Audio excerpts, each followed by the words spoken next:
Overcoming the fear of childbirth, acknowledging the fears.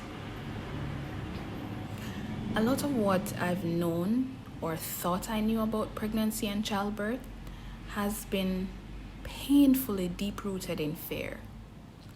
That's so sad because being on this journey myself so far has been such a miraculous and mind-blowing experience.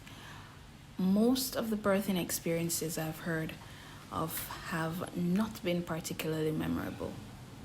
The ones that have been quote unquote good are far and few.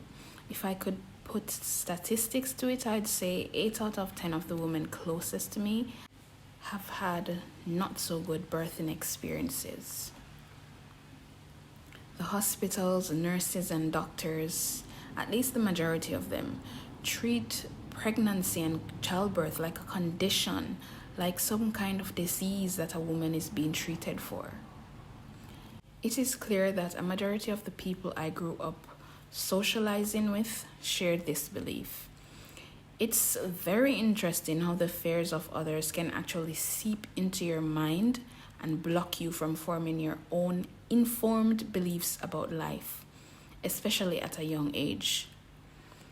Even now, as I continue on life's journey, I get to be so vigilant and selective in the conversations I have with people. I was reminded of this when I went to one of my sisters for advice about some cramping I was feeling a few days ago.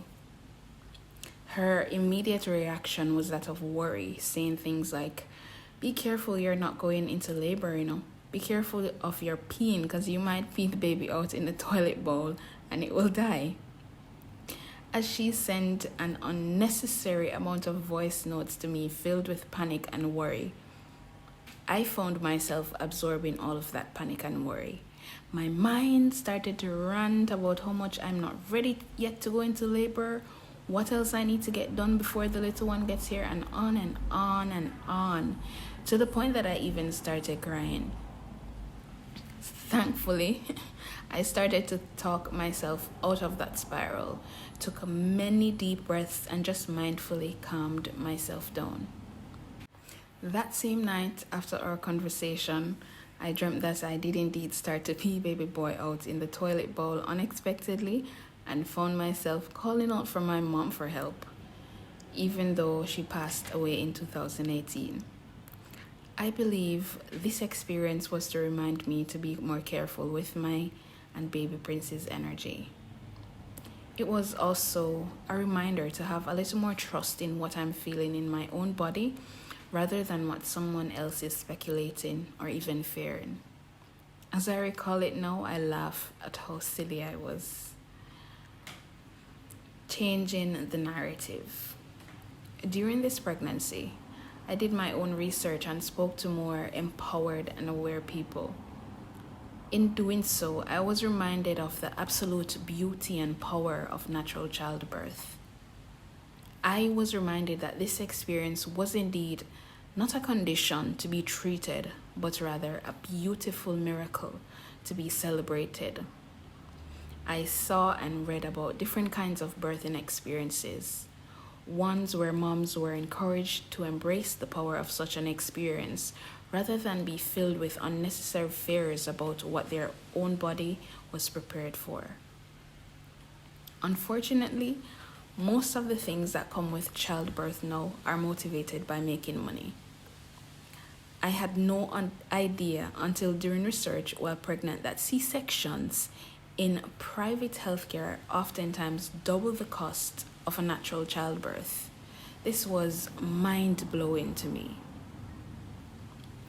During some of my many insomnia-filled nights, I read the book Spirit Babies: How to Communicate with the Child You're Meant to Have by Walter McKeeshan, and it has helped somewhat. However, some nights or early mornings when insomnia kicks in, I still find the fear of childbirth looming at the back of my mind. This book opened my eyes to the importance of my connection with this child. As I allowed so much fear to creep into my mind during this pregnancy, the inspiring stories in this book restored my faith in myself. It reminded me to shift my focus to connection with this beautiful baby boy, listen to my body, and remain rooted in my power to birth this child. On a side note, I would love to birth privately outside of the public hospital system where I would have some more control over what happens to baby Prince and me. But at this point, it would take a miracle like having $3,000 appear in my bank account for that to happen. Yes, so that is the cost of our dream birthing experience. The goal is to birth without crippling fear, trusting in the fact that my body has been preparing for this for 30 plus weeks now. As I navigate everything happening right now, hormonal changes, warding off unnecessary, unhelpful opinions and energy from others, I do my best to keep going through this experience with more trust and less fear.